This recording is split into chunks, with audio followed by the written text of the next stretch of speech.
The German flag carrier Lufthansa has confirmed that there will be no flights into or out of Frankfurt and Munich tomorrow, Friday, because of an ongoing dispute with the labour unions in Germany about pilots' wages. It'll affect both passenger and also cargo routes.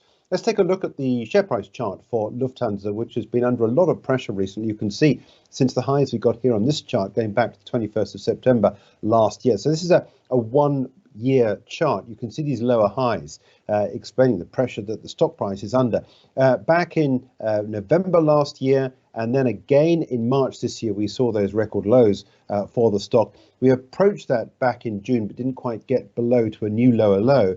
But on the way down here again, you can see that the direction of travel is very much on the downside. If you're short on this, your stock would go above the sort of 640 odd level.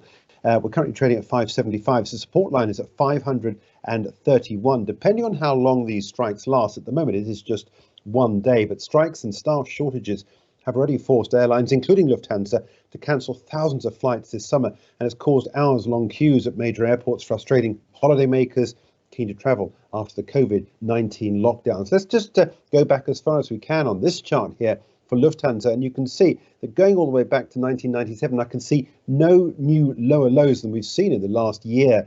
So a combination of COVID and inflation that's causing a lot of disruption within this sector, and also the fact that pilots don't believe they're getting paid enough, is seeing all sorts of further disruption now for Lufthansa as we go into what could well be another period of big disruption for the German air carrier.